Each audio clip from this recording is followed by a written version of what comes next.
Hello, my name is Lexi. Welcome back to my channel, and today I want to talk about appreciating your body and what it can do for you. Hello, so it is a bright, sunny, snowy day here. I hope you're having a great day wherever you are in the world. And I just wanted to bring this message to my channel today because I think it's really important. When you're really involved in the health, fitness, weight loss world, a lot of the focus can be on what your body looks like. And it's understandable given the world that we live in that we all sort of have these ideas in our head of what our bodies should look like and feel that pressure just based on what we see on social media or on magazines or whatever it is. Or we compare ourselves to even people that we know in our real life that we feel like, oh, well, I should look like them, or, this is my sister and I should look like her because we're related, but I'm so far from that. And basically it just comes down to all of these comparisons to other people. And a lot of those people, if it's on social media, we don't know if those people actually look like that because it could be all about the lighting and editing and, angles and things like that, because we've all taken flattering and unflattering pictures. And we know that those people are not going to be posting the unflattering pictures. And there's a lot of, if you really go do some searching, you can find some really great influencers who are shedding light on this, that are showing, this is what the picture actually looks like, and this is what you see because this is after all of the editing and all of that. But the point is that it's just image, right? It doesn't tell you the whole picture. You don't know what those people are doing to look like that, whether it is editing or extreme dieting and restriction and just miserable practices to get to that point. But what it really encourages is us to focus only on what we look like and not what our bodies can do for us. And that is the true miracle of our bodies. And I just wanted to share a quick story. So we have these really good friends. They have 7 kids, just an amazing family. And one of their oldest son was at a camp this last summer in 2022. And he was climbing a fence, which is just a totally normal thing for a kid to do. And he fell and he broke his neck, and that resulted in him being paralyzed. He is regaining some use of his arms, but he will never walk again. And this has just been, it was just so devastating to hear that, because this healthy, active young man who had his whole, all the possibilities in front of him, now his life is so different. And I have to I'm so amazed by this family because of the way that they are handling this situation. He has such a positive attitude. His family has such a positive attitude. They are supporting him through all of his therapy and rehabilitation and all of that. And just really inspiring me, because I just, to have something like that happen can go one of two ways. You could go down a route of just depression and giving up on life, or you can look at it and say, okay, this is what this is now, and what can I do with it? And it's just crazy to think of a situation like that where you have the full use of your body, and then suddenly everything changes in an instant. You can't predict that happening. It just sometimes happens. These crazy accidents, they just happen. But then for me, just to appreciate that I do have the use of my legs. And do my legs look like a supermodel's legs? No, they don't. And they don't look like they did when I was in my early 20s. But they work. I can walk. And even if I couldn't, and if I was in a wheelchair, if something like that happened to me, I hope that I would be able to look at it and ask myself, what can my body do? And what are the things that are working in my body? Can I use my arms, my hands? Are my organs functioning properly and helping me to be able to digest my food? and swallow, and my heart is pumping and my pancreas is working to produce insulin. Now, of course, like, there may be people watching who, like, these things are not working. Like, one thing is not working properly, or another thing is not working properly.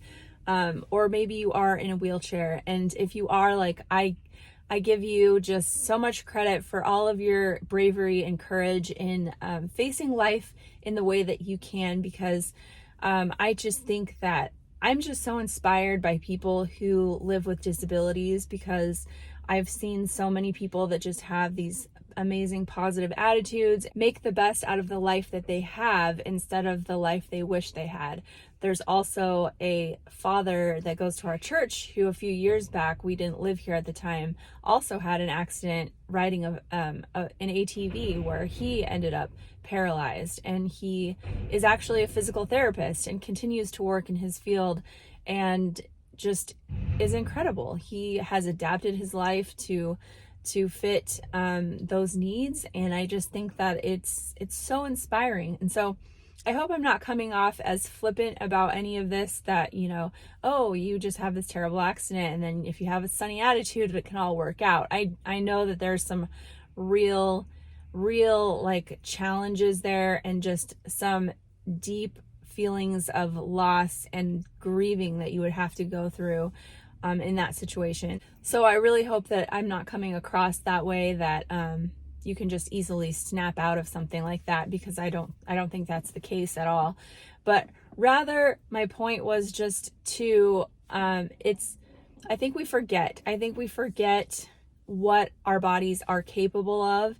And when it comes to fasting, I think the important thing to focus on is how it is affecting the way your body functions, not what you look like. I know that we're all going to care about that. And that's what, most YouTube thumbnails are going to focus on, the before and after pictures, and all about the image. And you know what? Okay, so we care about that. It is what it is. I care about it to some degree as well. I'm not going to lie. But I think it's so important that at some point you come to this realization that the reason fasting is good for us, no matter what protocol you're using, is because it is helping your body to function better. It's helping your organs to function better. It's helping your insulin to go down, so that, maybe we can prevent some of these age-related diseases like Alzheimer's.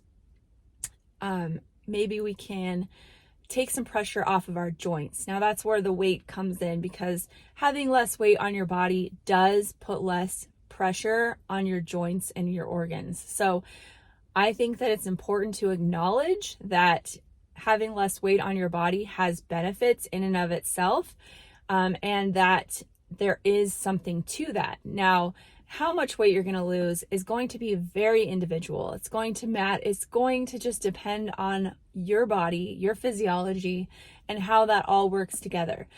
So the ideal body that you think you need to have may not be achievable in a sustainable way. And now, I know that may be a hard thing to hear, and you may disagree with me, but I truly believe that. I think that for some people, the body that they think they should have just is not achievable in a sustainable way. And what I mean by that is something that you can do for the rest of your life and feel good and feel at peace with yourself. Are the foods that you enjoy eating and that make you feel your best going to lead to the type of body that you think you should have? Or do you need to sort of realign those goals and re-envision what healthy looks like to you? I do believe that healthy comes in different sizes. I think that there are people who are, deemed overweight, and maybe some even in the obese category can be healthy. It just depends on whether you're able to do everything you want to do. Like, can you climb stairs without difficulty? Can you lift somewhat heavy objects? Can you get up when you're sitting on the ground from a seated position? All of those types of things. Can you, play with your kids without getting winded right away? And then also, what are your What's your fasted insulin? How's your blood pressure? That type, all of those different measures, if they're all good, but you're in a bigger body than what society deems ideal, then who cares? Like, you can live a healthy, happy life and do all the things that you want to do. And I think that that is the most important thing. And I think we can be in denial sometimes about that, but that's not up to me to decide. That is up to you. Maybe you and your doctor, if you have someone, a physician that you trust, that you feel like gives you good advice, then yeah, it just comes down to whether you feel comfortable in your body and you can do everything you want to do and your health is good. Then that is the body that you're meant to be in. And trying to manipulate everything you do in your life just to get to a smaller body that will not add to your health and in fact can actually hurt your health, because yo-yo dieting and your weight fluctuating up and down actually is really unhealthy for your long-term health. So that's something to keep in mind, that really is not a good pattern to be stuck in. It's better to be steadier at a higher weight than you might think is ideal than to be always constantly going up and down and up and down and up and down. That's just not great. So, I'm not a doctor.